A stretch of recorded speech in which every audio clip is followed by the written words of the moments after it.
There we go. Call the meeting to order. Generation knows what that means. I pledge allegiance to the flag of the United States of America and to the republic for which it stands, one nation, under God, indivisible, with liberty and justice for all. Thank you, Craig. You're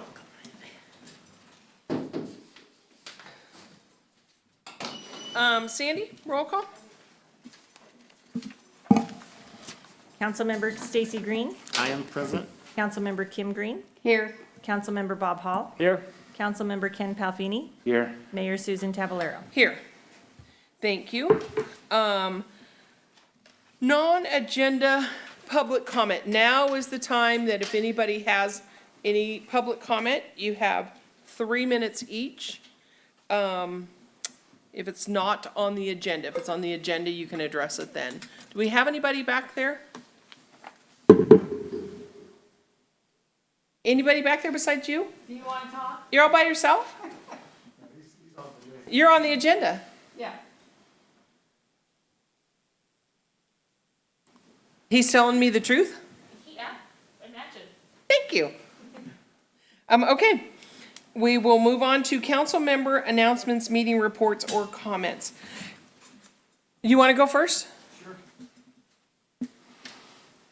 Actually, I just want to mention that. A microphone? Thank you, Sue. I just want to mention that I went to a Siskiyou Revitalization Network Zoom meeting. We haven't had anything but Zoom meetings. But Siskiyou Revitalization Network has decided to take on 3 projects. And I'm happy to report that one of those projects is for the city of Weed. And it's going to involve initiating and moving a farmer's market forward. So we're going to have some seed money to get that done as we start moving forward. But I would also like to say to anybody that's listening, if you have an interest in making a farmer's market a workable solution in Weed, then you need to give me a call or send me an email at the City of Weed so that we can pick it up and get some people that involved that have a passion behind it. And that's my announcement. Thank you, that's good. Good. Thank you, that's good news. Bob? Thank you, Ms. Mayor. I have a couple. First of all, I want to thank the people that voted for me, obviously, but I do also want to congratulate the candidates, the people that didn't make it. I think it's real important that we understand that it takes courage to run, put your name out here. It takes courage. And not only is it obvious that these people care about our community, but they had courage enough to come out and try it, and that's what we need more of it. And I'm like I've said before, I wasn't going to run this year. I thought it was time for me to step down, but I am also very aware of, or I really believe that the COVID problem that we have is going to demand that we work together, that we stay together. And there's going to be some people that want to divide us. They'll come. Right now, there's an issue right with myself, put my name to defunding the police, that I want to defund the police. Let me say, I do not want to defund the police. I've never said anything the like. I've talked about training and things as such, but never defunding the police.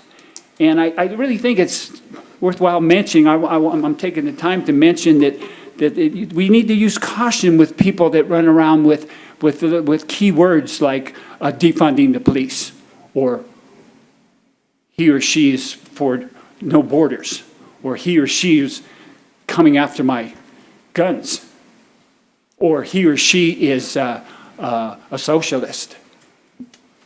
Where we are, we're Weed citizens. We're Weed citizens. I have said at the candidates night, I did say that I really feel that the employees are part of the solution. And I think it's real important there that all employees understand that, who I am is, if I'm in with you, I'm with you. I'm all the way. I mentioned at the candidates night, There was a time when, in the union, they came to our union, asked for $1.75 an hour cut, 10% cut. We took it for the company. That company stayed in business another 18 years. Sometimes you have to do what you have to do. Our survival here depends on our unity, or that this wonderful amount of money is going to come down and flush us all and everybody's going to be happy. But I really think we need to be, it's time to be aware of the people that are trying to divide us. And they come in with a problem. They never come with a solution. They come with a problem. And my point is, I want the citizens of Weed to understand what we're dealing with here. We're dealing with a situation that we've never been in before. This is new. This is all new. You know, and the sadistic part of me, every time I talk to Tim about how Tim came in, when he came, I start giggling because it's so absurd.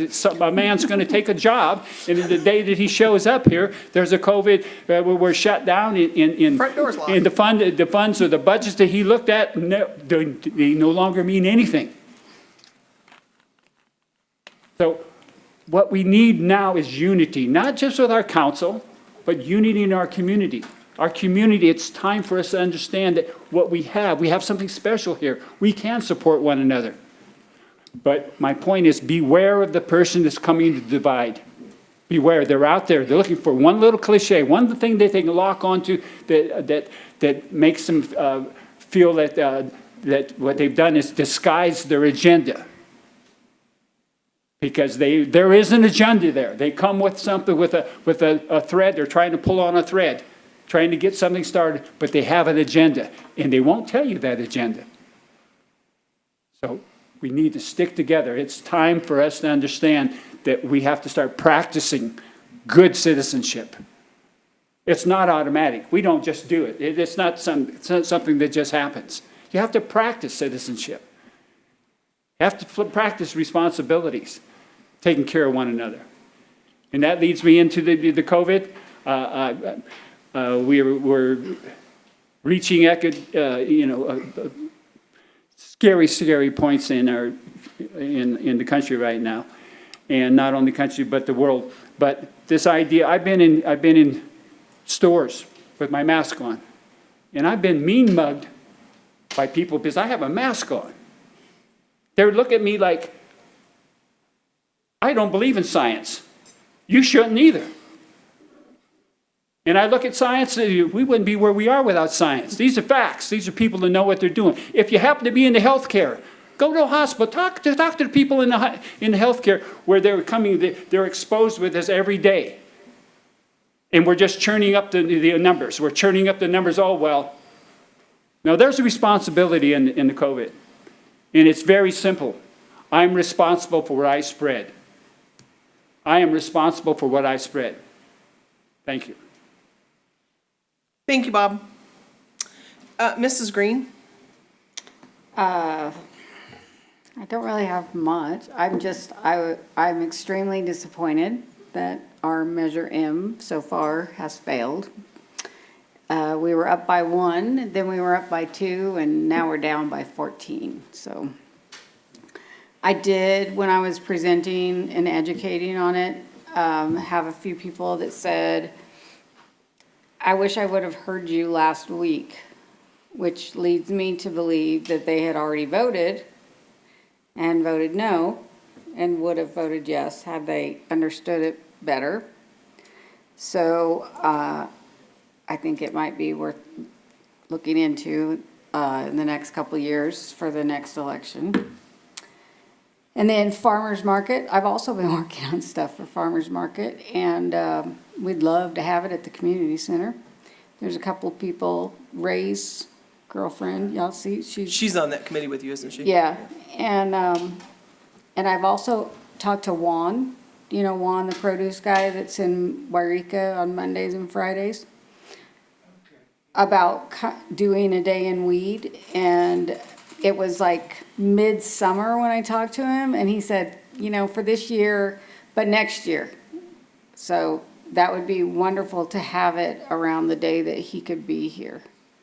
So I'll keep you The posted. groundwork's gonna be laid, so the hardest part is finding the vendors that have available times, selecting dates, and so you can get product out there.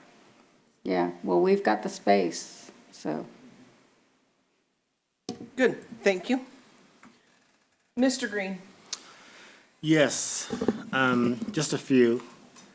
A lot of people, respond to me about the voting and the issues, and what everyone has said is so true. And one thing my dad taught me is to know your audience, which is, I believe, what Bob was mentioning, like know everyone out there, because people do come with an agenda. I've seen so much of it this time, and I just turned off. I said, you know what? I can agree to disagree, but you're not going to get me in an argument on Facebook or one-on-one. I'm not going to argue with you. And you're okay to voice what you ask, but I've been saying, I hope the votes will come out. I know for our candidates, they all had numbers of 300. I had 100 something when I was last time elected. You guys had 300. That's like great. That showed people came out, and I appreciate that. We have some things that are coming up, and I've talked to Tim, but I can talk more about it. But there's still some personnel issues on staffing on various departments that I just believe we can do things better. And staffing is always the number one budget item in your organization or city. And I think we need to look at some more creative things, because I'm concerned about, I'll just say our police force safe and healthy. If we don't have that as a city, we are not okay. We've had some issues on my street. I've been unsafe, and nothing they can do because staffing is not there, and the people's mindsets are different. And I've lived on that street since I was 3 years old. And it's scary to go home and not feel safe. I'm starting to cry. Because I was in my house and said, are they going to run me out of my parents' house by things they're doing outside? I said, no, they're not going to do that. And I know. I think that we can do some more creative things with some staffings, I know. And when they said some of the issues were like, we did things on the backs of employees, as you know, I always say that's the wrong thing to say to me as a person who worked in personnel. If a government organization or city does that, they have the wrong sites. And I don't feel we've done that. I've been here 8, 9 years. I don't think that we've done that in the back employees. So when people still say that, sorry, I'm going to shoot you in your big toe with a BB gun. Because that's not right. We aren't doing things on the back of employees. And I think we look at that and I think there's some more creative things we can do. Because staffing is always going to be an issue. But as you know, you heard our finance director mention some things and our city manager that they had to do some things. But people knew about it. It wasn't like we blindsided people. Because I first mentioned to Tim about doing the 10% cut salaries. And I forgot we did the next couple of weeks. I said, why is my salary cut? He goes, remember what you mentioned 2 weeks ago? We decided about that. But that's some things that we all talked about it.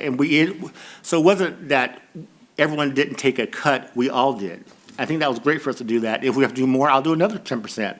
If it can do to help out, the city. But the budget thing is so tough. And I know that's some hard discussions, but I don't know. I agree with what Bob says. We have to do it as a team, but you got to know who your team members are, because there are people out there that are still trying to undercut us, and they still will. I hear it all the time. I say, well, I'm the wrong person to talk to if you feel that way. Come in and make a difference. Give us some suggestions. Don't just out there and squeak, because I can hear squeak by opening the window and listen to birds every day. So I just hope that I'm glad that we're being honest and up front, because some things that the finance director and the city manager came into were just behavior things by previous people that are in a position. And we got to be honest about it. It's nothing just not negative, but it's just the facts. Because people say, why are you not budget conscious? Why are you not able to make your bills and pay everything? And because of things that are by the business practices. That's just the fact. Kim and I were talking about when we came up here and we were hit with the water thing, we're saying, we didn't know this. We went to kindergarten, elementary, and high school here. We didn't know anything about the water issue, because this wasn't talked about. So we just have to be truthful about what we talk about and be upfront and be supportive. If we can't do something, say no, but don't cover it up and push it in a little hole like some things were done. And I'm just gonna always be that way. My mom says, do they know what they're getting? She says, no. I said, well, I just appreciate the activities that you guys are doing, and I'm sorry for your first week that you came in. Both of you had some tough things. But thank you for withstanding. That says a lot about your character, because you said you're going to stand for it and stand with it until we get through. Emily, I see her running back and forth. They're doing 3 jobs with 2 feet. But she has a smile on her face, and I appreciate you. So thank you for what you're doing, and we hope we can get some more support and some creative things about job sharing and something, but that's enough for that. Okay, thank you, Stacy. The front door was locked. He got in, he just had to come around the back because the front door was locked on his first day. Okay, I have a few things. In October, we had a LOLA meeting, which is the League of Local Agencies, which is council members from all over the county. And that last month, we went to Doris, and they have a beautiful community center up there. Had great food. I have been selected as the chairperson of LOLA. From this point out. That's what I said. One of the things that they talked about that we need to remember and get moving on is the 211 system. Since this COVID, they've really been pushing the 211 system. If you have a question about, you need some kind of a service, obviously it's not 911. If there's an emergency, you still want to call 911. But 211 is, I need a dentist, or I don't know who to see about this or something. And they have all of they know, find out where you live, and they can give you all of the services. The Resource Center here in Weed is one of the places that's great for that. I'm also on the Local Transportation Committee, and we did not meet this month. They didn't have enough on the agenda, but I did see there was some talk going on online about the Greyhound bus stop. And that is on next month's, December's agenda for the LTC, for the Local Transportation Committee, because they're looking at trying to find a better place for the Greyhound bus station. Myself and Craig and Sandy are all in Rotary, and Rotary will be doing shortly, within the next 3 weeks, work on the Y out in front of the pizza factory. Right now, we're going to be putting a sprinkler system in, and in the spring, putting down grass, and hopefully we will have a Welcome to Weed sign up there within the next 6 to 8 months. Yeah, it's gonna be nice. Then the last thing is not the least, but it's the last thing. We have city employees that we want to recognize for Veterans Day. In the police department, we have Mark Blevins, who was in the Navy from 1979 to 1998. And David Johnson, who was in the Army from 2010 to 2013. And Sean Estes, who was in the Marines. And he's currently active duty Army National Guard. And in Public Works, we have Scott Brigham, who did a tour of Afghanistan and one in Kosovo. He was in the Navy from 87 to 91, and in the National Guard from 2001 to 2017. He's finally out? Yes. Okay. He went away a lot. Yeah. And then Chris Davis did 2 tours of Iraq. He was in the Army from 2003 to 2008. And our administrator was in the U.S. Air Force Air National Guard from 91 through 1997. And tours of duty were in Aviano, Italy, and several stateside bases. And on our city council, we have Bob Hall, who was in the Army from 1967 to 1970, and he was in Korea. And so we want to say thank you to all those veterans. Okay, and that's it for me. Ms. Mayor? Yes. We all did a few things a few days ago, the reading across this county. A couple of us did some active reads. I know Ken was there. I was first before him. They said I was the best, sorry. But Susan said she was the best. But they're gonna put it on the website and then have a people available for, because of the distancing that had to be put in place.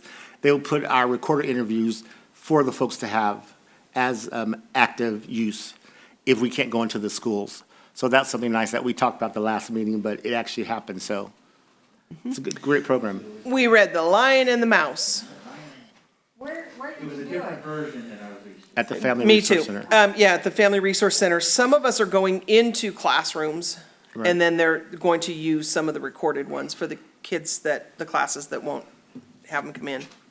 And I would like to add on what Bob said, to thank the people that did vote for me. I'm happy to do 4 more years, and I'm with these guys. We've got to stick together on this, and I know that we can.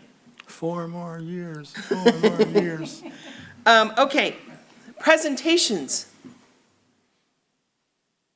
Siskiyou Economic Development Council will give us their quarterly update. Are you still the only one back there? Mm-hmm. All right. Okay, I'm gonna. Are the girls on TV? I hear him. Yeah, they should be coming on Skype. Wait, I can move, hold on. Oh, I see you. Do we get to see them, or we can only see him? Oh, I can turn my video on. Can you, I just shared my screen. I don't know if you guys can see it.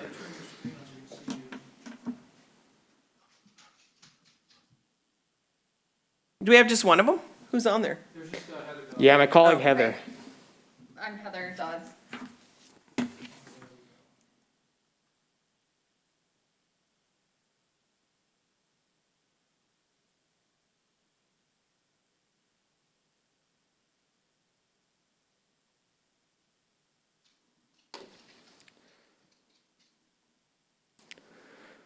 All right, well, if we can go ahead and start. So I'd like to thank everyone on behalf of the Siskiyou County Economic Development Council for being able to present to you some of our work. If you can go to the next slide, we're going to open it up with talking about our small business services, because since the onset of the COVID-19 pandemic, our SBDC services have started to take up more and more of how much time and attention we put towards our work. So we've had more volume of clients coming through in just a few months of the quarter due to the COVID-19 pandemic than we would in a typical year, going back to 2016 when the SBDC was founded. So out of our 200 clients, about 41 are located in Weed. And so that does represent a sizable portion of our clientele. And a lot of the things we've been working with on helping them, if you could go to the next slide, is helping connect businesses to emergency funding to deal with the pandemic. So one of the things we've connected them with are PPP loans, EIDL loans through the SBA program that were passed as part of the CARES Act. We have several funding lines coming down the line we'll talk about later, like Community Development Block Grant, in addition to our CRF grant program that we worked with the county. So that's what I'd like to get into next. So the county received several $1 million in assistance from the California State Department of Finance. This was money that was part of the CARES Act passed in March by Congress. And so we advocated the county to put aside a chunk of money for small businesses. So they put $1.5 million in to the CRF grant program. We know that 8 applicants have come from the city of Weed. I think total we're around the 80 to 90 applicants right now. And these were grants for $10,000 that were able to be used for any kind of equipment or protective gear that businesses would have had to purchase, as well as to cover lost revenue. So if their revenue was impacted during the lockdown and they can demonstrate that, they were able to use those dollars to help mitigate those losses. Next, moving on, we have the Community Development Block Program. We'll talk about that later in the meeting again today as well. $700,000 of that is through a county coronavirus relief fund, and that's led by the city of Dunsmuir and includes every jurisdiction, or almost every jurisdiction in Siskiyou County. And so we're currently working with the California Housing and Community Development Department on finalizing that program. And then we have another program strictly for the city of Weed, for micro enterprises in the city of Weed. And that's going to be for $500,000, and that will be over a 3-year period. We are also working with the department on some of the guidelines for that and some of the other program structures behind that. And I think this is going to be a really strong program. As you guys are well aware, we did move back a color in terms of how we're classified with coronavirus. And this is just November. Mount Shasta just got its first dusting of snow. And so it may get worse, and having funds locally to be able to support small businesses is going to be very vital for the long-term resiliency of the community. And then moving on after that, finally, we'd like to talk about the EDA programs in the South Weed Interchange. So we originally helped the city of Weed pursue a grant in 2017 for $2.4 million. And I'm not fully aware of every detail of the program, but I know there were some cost overruns and it ended up being bigger than that in the long run. And so we did help the city of Weed in 2020 get more federal funds to ensure that project is completed properly. And then with that, I'm going to hand it off to my colleague Heather, who will be over on Skype to handle the back end and talk to you guys about some of the tourism and other things.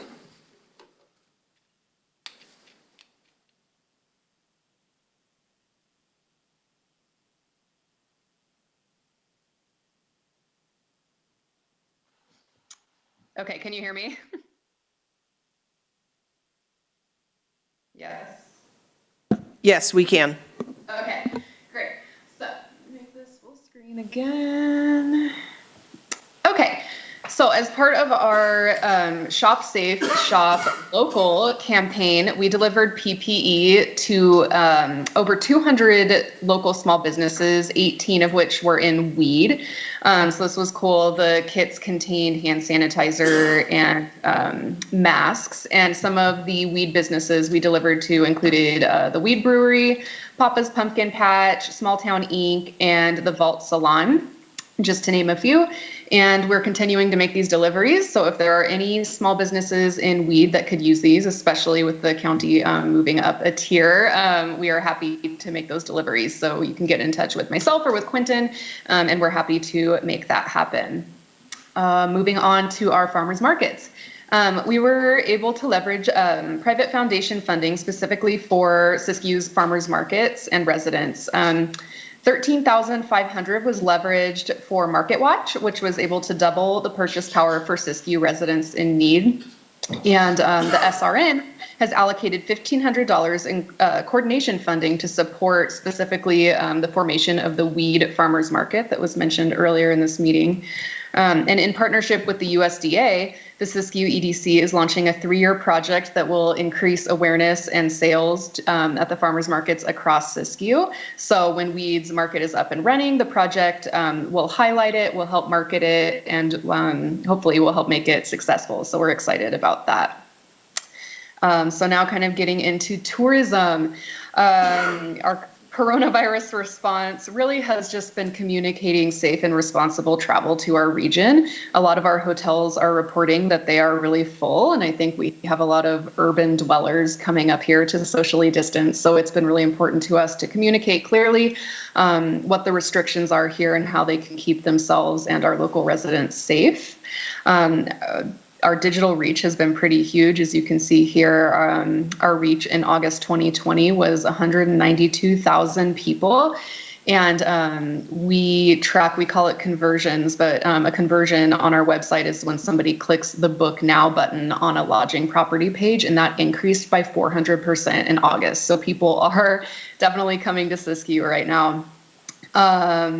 Let's see, we have some conferences coming up. We've been working with the National Speleological Society for about a year now, and they are still planning to hold their summer 2021 conference in Weed at College of the Siskiyous. Obviously, that might change depending on what's happening with COVID, but hopefully with a vaccine on the horizon, this will still happen, and they're anticipating 1,000 conference attendees, which would be really huge for the city of Weed. We're excited about this.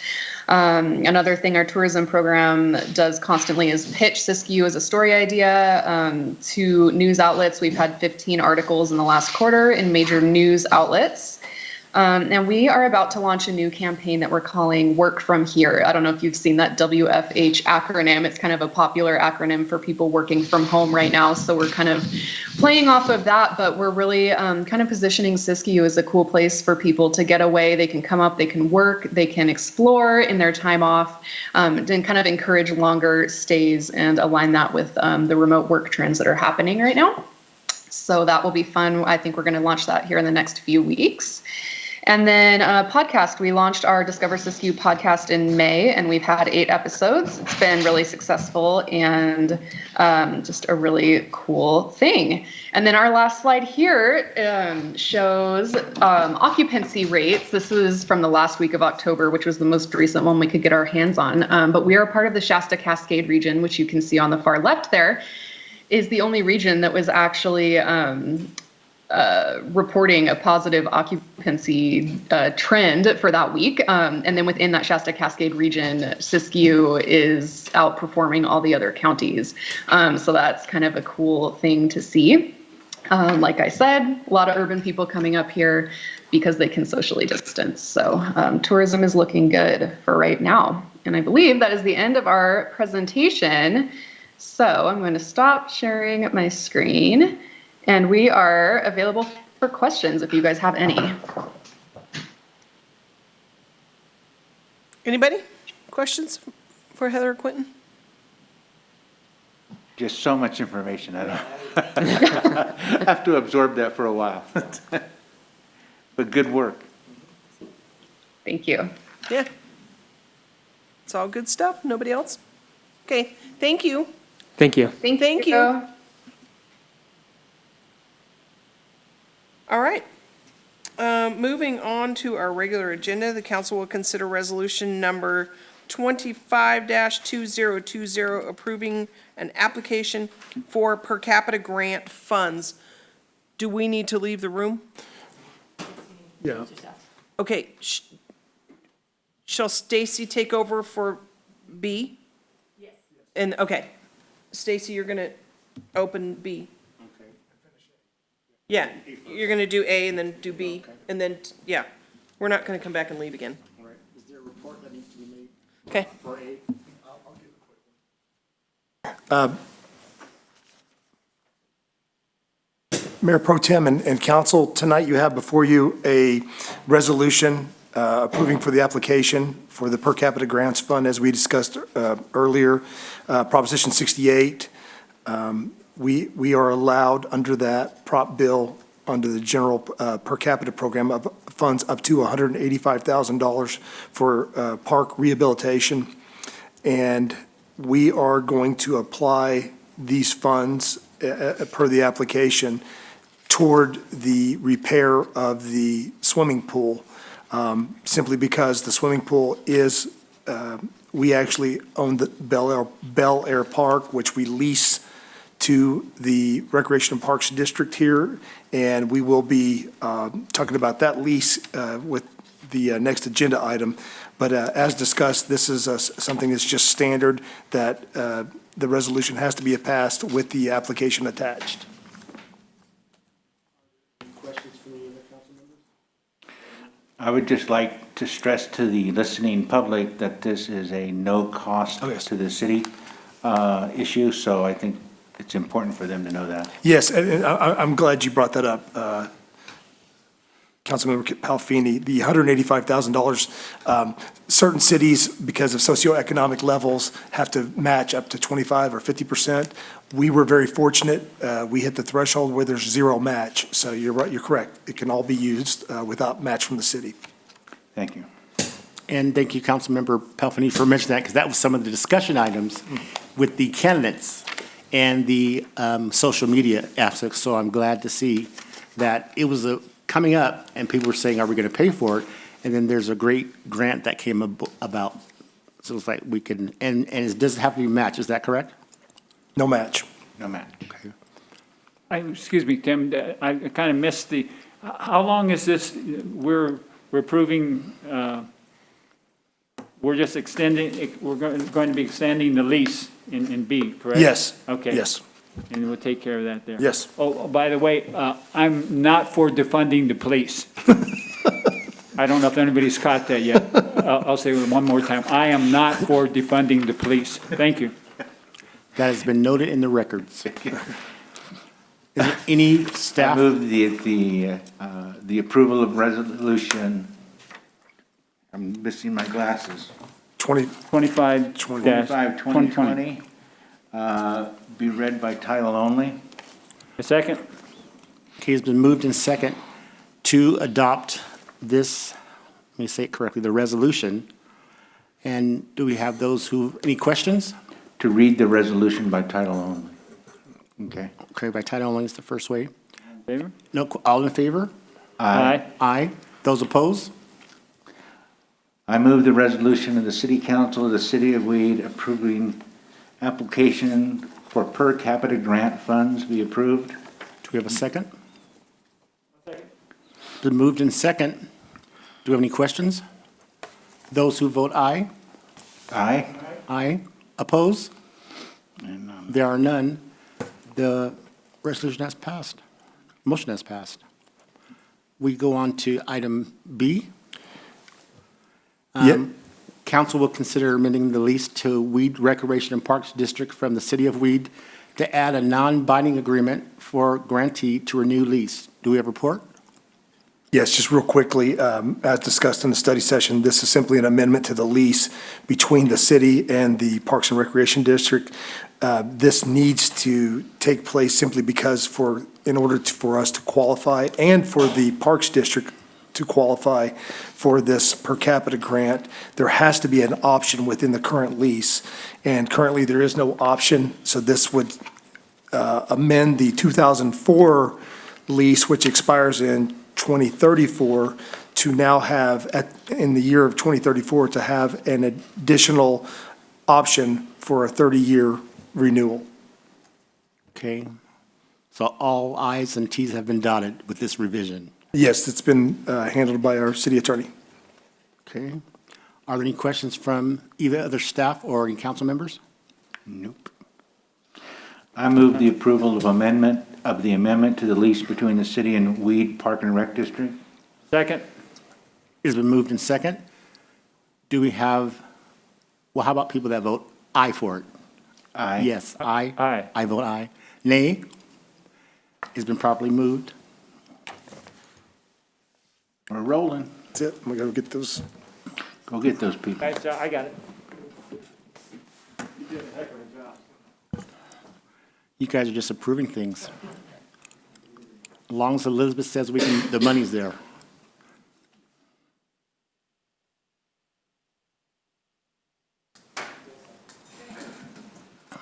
Welcome back our members to the podium who are doing double duty and triple duty in the city with other appointments. Both items have passed. Thank you. Awesome. We are on the consent agenda. Was there something we wanted to take off in discussion, I thought, or we just had discussion on some items? Yeah. Just had some discussion. I move the approval of the consent agenda. A second? It has been moved and seconded to approve the consent agenda. All in favor? Aye. Anybody opposed? All right, there's nothing removed. Staff reports. Justin? He has an iPad and everything. Let's see. We're currently midway through some training online that we were able to find free of charge, which is really nice. We don't even have to front the money, which is oftentimes what you do with post. So the companies worked it out to where as long as you're law enforcement, they just get reimbursed from post. So that's really helping out. It covers several different aspects for us. For the guys that have already been on, it's an update. I even took it for myself, the senior officers, but also for the FT, what we call the FTOs, covers a mandate that they need to be updated on. And for the new officers, obviously, it's new training for them. So it covers several different things. We're midway through that right now. We should be finishing up in about another week and a half, doing it 2 at a time via Zoom. Other than that, we're working on, we've got some new, we were hoping for an extension regarding radio communications from OES. They didn't extend that. We'll be submitting a plan to them by the end of December on how we plan to come into compliance with those requirements, state requirements. Other than that, does anybody have any questions? I do, Mr. Mayor. Go ahead. Justin,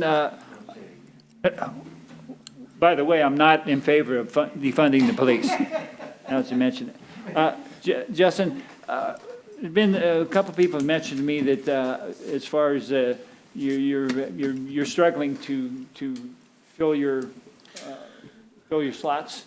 I just before this meeting was handed a summary. I haven't had a chance to look at it yet on what we call a background. That's prepared by currently by my sergeant. I'll be taking a look at that. Hopefully that individual meets our qualifications and we can proceed with the process from there to fill one of our vacant spots. But we are. It's throughout the state. It was competitive before And in the last 6 to 8 months with everything that's occurred, people are retiring at a higher rate, and people aren't coming in to fill those spots. It's not a, 12, 15 years ago, it was not untypical for in economic downturns for people to go into public service. That hasn't happened in the last 12 years. It just doesn't happen. Economic downturn, they don't look to public service. This is not, it used to be a very competitive field to get into. Now it's competitive to find people to fill the spots. They're seeing it at the academies now with COVID. They're having to deal with that, where I think it may have spoke to that the last council meeting. Now with the COVID restrictions, they can't have the numbers in the academies to fill the spots. So that's a whole new issue that's being presented. We talked about it before. You and I had talked about hopefully having some people come through our school system and end up being on our police force. Are there any programs that can highlight that or encourage that? Because you before, correct me if I'm wrong, you told me that people didn't seem to feel comfortable about policing in their own hometown. That's often the case. It's very difficult to become it's a personal choice for that person to remain in their hometown and be a police officer, because you're dealing with people you know, people you grew up with, and potentially having to take legal action against them, enforcement action, not legal, but enforcement action. So it's often questioned, are you going to, if somebody local were to come here, that would be a part of the discussion that I would have with them when I hire them, is how are you anticipating on dealing with those issues? It's something you all have to, deal with at some point. You're obviously, even if you move to a town and become part of the community, you're going to be dealing with people that you know. So it's something every officer has to deal with. So this is kind of happens in small communities. If you get lost, if you're in a large community, obviously you would be more. What I often tell people here is we don't have any, and this is not related to knowing people you grew up with. It's just you have no anonymity. I personally have run into people that I've dealt with as far away as Sacramento. Yeah. So you don't get lost in the mass of people, because there isn't a mass of people here. You see people that you deal with on 2 nights ago. You were seeing them at the grocery store, or at the you see them around. So that's something that we do deal with on a regular basis. Going back to your question about the high school program. The College of the Siskiyous was working on that several years ago.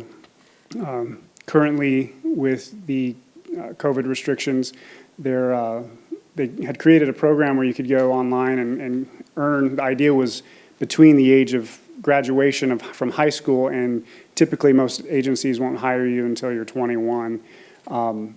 They had created a program where you could go and complete that, especially online. That program is currently in various stages due to COVID. The whole online transition has caused some problems, and also with funding. They have to meet some funding requirements, not the college, but they have to spend some money, and where that money is going to be spent, to meet the requirements of that program has not yet been figured out. But there is a potential there for an idea would be the transition from high school, get your associate's degree, and then go into the academy when you're of age to meet the requirements to get hired. Thanks. Mm-hmm. I think it's real important for us to have this dialogue with the community. The community really has no idea what it's like from the inside. Yeah. Right, and I like to stress that it's more than just going to the academy. The whole background process also, we're not getting quality applicants when other agencies throughout the state are hiring. You have to be the certain type of person that wants to live here. You have to be somebody that wants the small town. You want to be an outdoor, typically a skier, fisherman. Getting the younger crowd to move here sometimes is difficult. So. Question or discussion. I know you and I talked a lot about the environment, and I talked with Chief Nichols before he retired and before he thought about retiring. we do have an issue based on our locale, based on what we can offer that's competitive to other folks and other agencies. Is that still correct? As far as Salary? salary. We are competitive for the area. I think currently the average police officer without, and I would have to go further than this, not a corporal or sergeant, but I believe the average police officer in the state of California makes somewhere around $31 an hour. That's the average pay. Our officers, that was around top step for our officers, and that's including advanced certificates and potentially, I'd have to sit down and figure it out, but, what we call incentives as far as having a degree or whatnot. And based on what you've shared in your social reports, the numbers have increased in activities. Now, how would you rate that our current department is staffing-wise? I know you have one person you mentioned, but what would be the ideal based on the activity that you see daily? Are we close to hitting that? Are we supportive as a city? If we can fill this spot that's currently vacant, that will help out tremendously. It's not just about patrol. The topic of training has come up. So for somebody to go to training, somebody has to cover that person's shift when they're gone. Having that spot filled will help, but you have to also remember, I'll have to look at this person's complete background, but I'm assuming they're going to be not what we call a lateral. So besides the 950 hours this person has spent at the police academy, now they're going to come to us and spend probably 16 weeks of additional training on top of that before we can even consider putting them out there by themselves. So they don't come in and just fill that. Filling that spot doesn't immediately take away the shortage. So there is some additional stuff that has to happen there. With the issuing of the cameras, I know when Chief said that was announced for our staff here, police staff, we were the first in the county, I think, to get it. We were one of the first in the North State. There's still large agencies in the North State that don't wear body cameras. Did you mention that comes at a great expense, though. That typically the camera average is $1,000 per year item between the cloud service, and they do tend to need technical repairs and sometimes replacement. But it typically runs around $1,000 per camera, especially in the onset. It's usually front-loaded. Your first year or two is the big cost, but the cloud storage is becoming more and more of an expense. We were able to go into a 5-year contract to try to cut down some of that cloud storage, but it is increasingly getting more expensive. As with everything, as technologies, everybody wants the new technology, you pay for the technology. We have going back to the expense, we have a required update. You may have heard nationally we're going to the NIBARS reporting rather than what they call UCR reporting. NIBARS is more of an in-depth reporting of crimes. It gives the ability for people to look at things more than just a theft occurred. It gives you potentially the ability to look into socioeconomic factors or other things that were related to that incident. It's much more in-depth. So that update to our system, we have what we call the Sunridge RIM system. That's our computer-assisted logging.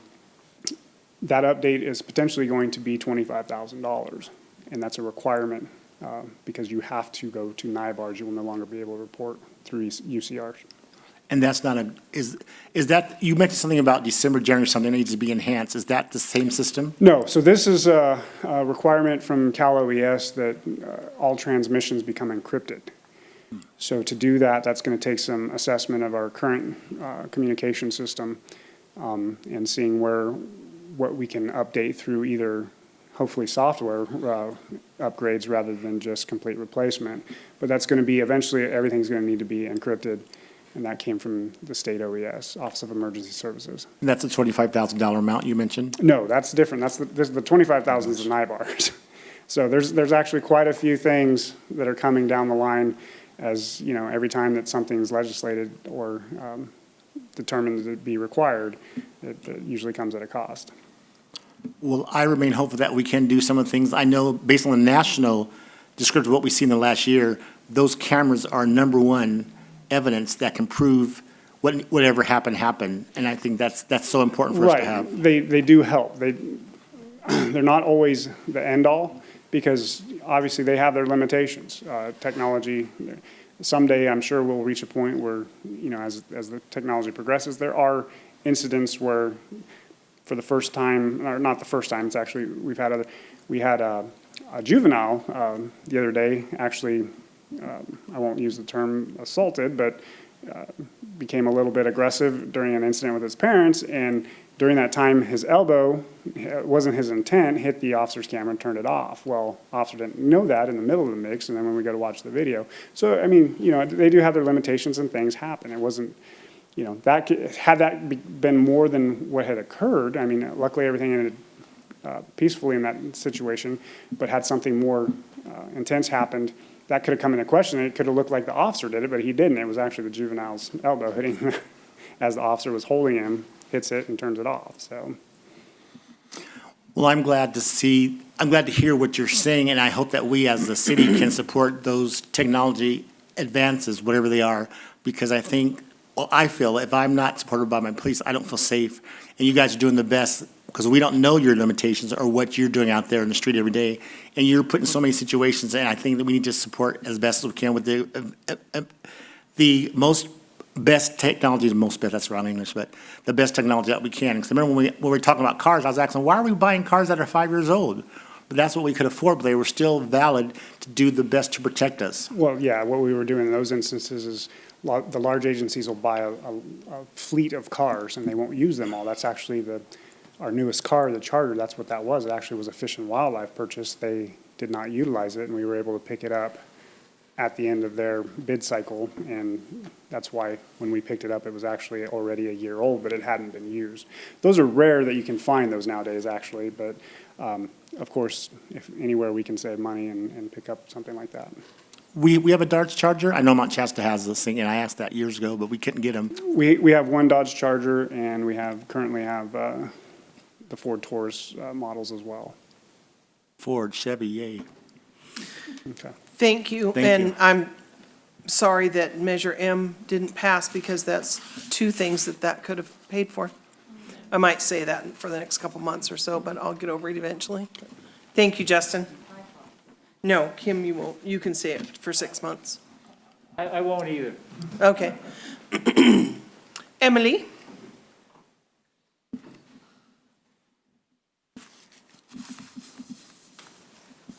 Did you like how I said that, Emily? Like you were British. You never know. I could be. We are currently in the middle of our state street audit report, doing that remotely, which is a little challenging to get him all the information that he needs and timely. There was a important notice on everybody's billing in October. I apologize. I didn't realize that it'll let you write everything you want. It just won't let it all fit. So it just was to remind people on specific streets that your service has now been moved out to the front, not in the alley any longer. So again, I apologize, new to the job.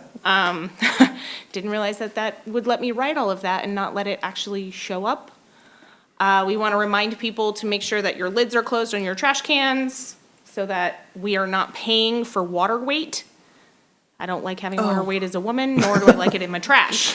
So it costs us more money to take our trash to the dump when it weighs more because it's wet. So keep your lids shut. It's better for everyone. Besides that, we're still plugging away and trying to stay going. Any questions? I don't have a question. It's inspiring when you start talking about saving money. And I know that working with the city, I did a lot of volunteer work with the city alongside, and it's a different concept than doing it for yourself when you're paying for it. But there are a lot of little ways that our employees can help us. And these things like what you mentioned here, I mean, it's just, there's nickels, and there's nickels. It's not to pick up a lot of dollar bills, but you get enough nickels, and we're gonna be better. Case in point, the invoices, we knew they were not saying all of the words when we mailed them, but I wasn't willing to reprint them. So we sent them anyway and said, well, we'll get to talk to people. Yep. So it did increase some of our phone calls, but, you know, on other cases, it was kind of nice to find out from people, and people are reading the bill. So that's a positive. Yeah. But yeah, we try very hard. We recycle folders and paper clips and pens and all of the above We to, all got the calls. yeah, And Bob, I put that on the Weed Neighborhood Watch, the actual Very good. thank you. complete, yep, I I put it on appreciate Weed that. Neighborhood Watch. I And appreciate that. these people should be aware, if we do recycle, we have a great blue bag program. It does cut our bill down at the landfills. So it helps. It does, and the bags are part of a grant, and they're, just come in and ask and pick them up, and they should be good to go. Do they give you a list of what you can put in a blue bag? There, if you pick them up in the office, there is a little flyer that's attached that kind of gives you a yes and no. I don't know if that flyer is attached when they replace the bag, when you pick up, I don't know, I don't live here, but no. But I could get it here. Yes, you could get that, yeah. Okay, thank you. Anything else? No, great. Craig? Would you like to tell us something good? I think last time we talked, Davis Street is complete. Looks excellent. Nice job. It really turned out So, nice. so now are the people complaining that people drive too fast on Davis now that it's fixed? I actually had some complaints while we were fixing it. I knew that was coming when I Yeah, drove on it so. the first time. Yeah, no, we've got to raise the manholes and the water valves and stuff, but we'll be doing that this winter, so. Besides that, that's all I got. Improvements. Thank you. Sandy? This is more of a reminder to Craig, but he and I will be working next week on SB1 expenditure reporting to keep the state happy so we can ensure that more jobs get funded for streets and roads. Cool. Yes.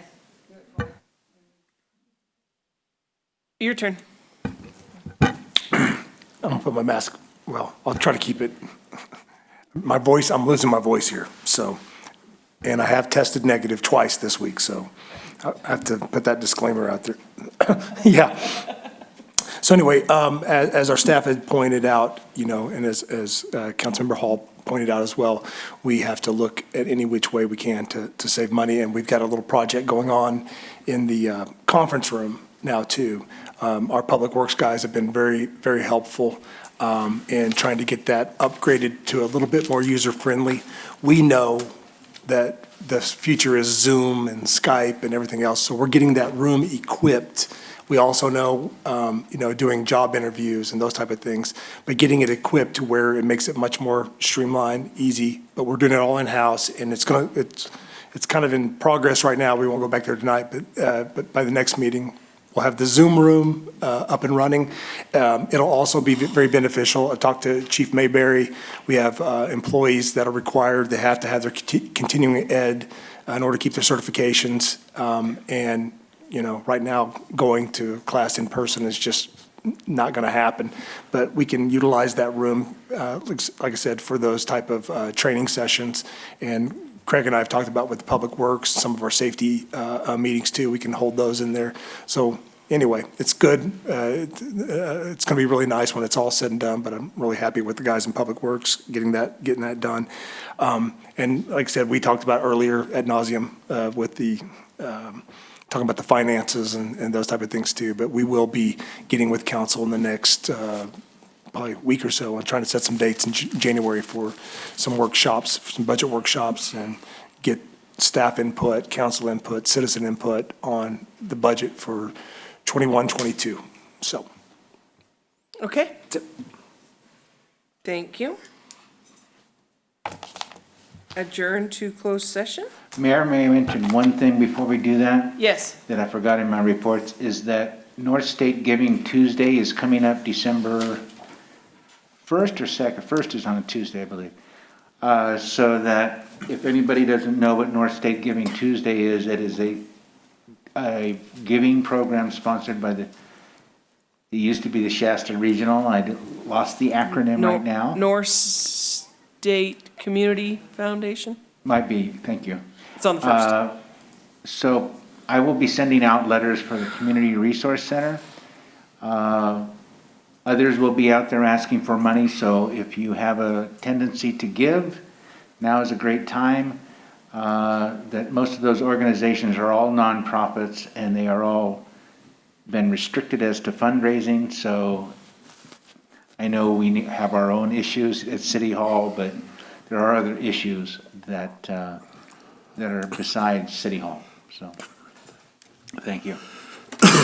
Did you want to add adjourning to closed session? Oh, When he said that, I thought of something else too, though. So we have our holiday tree up at the community center because we had no place to store it. So, but we would like to take over the giving tree. Do you remember when they used to do that at DNR Hardware years and years ago? And they had, you would adopt a family or, I'm planning on talking to Mel Bercali about how they did it and, what they asked and how they got all the stuff. And then hopefully people can come and help out in giving gifts for community members. thank you. I do have one. Siskiyou Food Assistance. This year, their supply for turkeys did not get approved, or it wasn't enough quantity to get it. So they are still giving out, is gonna be I forgot the date, I'm sorry, I had it on my refrigerator, but I didn't bring the note. But it's on their site on Facebook if you wanna look at it. You can see when they're gonna do distribution, the week before Thanksgiving. And it's gonna be just a meal that they can put together. It might be some type of meat in it, chicken or steak or something. I said, whatever you have, I'm thankful for. I'm sure everyone else will be. But they're gonna give it, it's gonna be first come, first served, like doing it with the line starting at the elementary school, going over to the site where it is by our old kindergarten building. I didn't go to kindergarten. I did. Is this for Thanksgiving? Yes, for Thanksgiving. Because I saw the ad about the Wairika Siskiyou Food Assistance, so I talked to our lead person here, and she mentioned that unfortunately for people to just know that they were looking for to be able to do it, but it didn't come through. It might be because of the virus and various things going on, but they still are going to be giving food out. So people still come up and be ready for that day. That's, oh,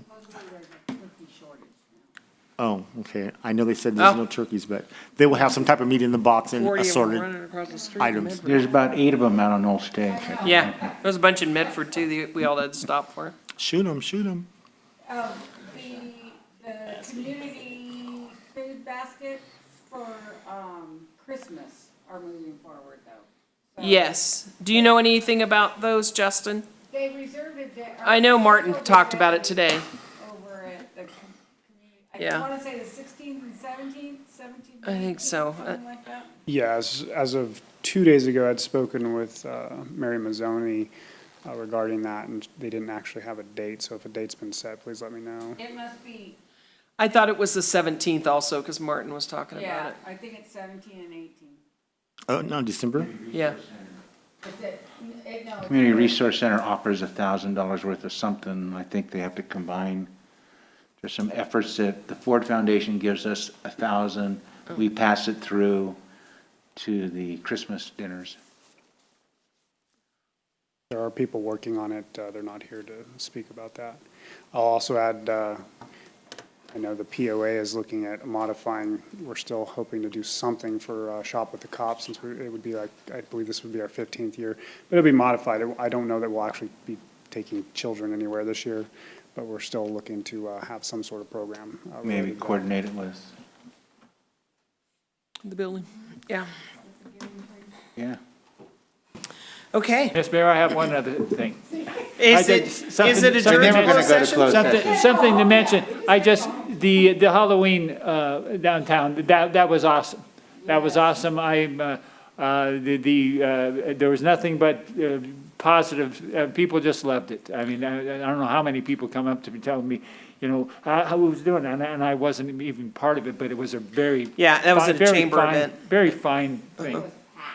Yep. Yep. I went to Sacramento, they did have Halloween down there. And everything was outdoors with decorations. All of the kids were mostly masked, I would say probably 80%.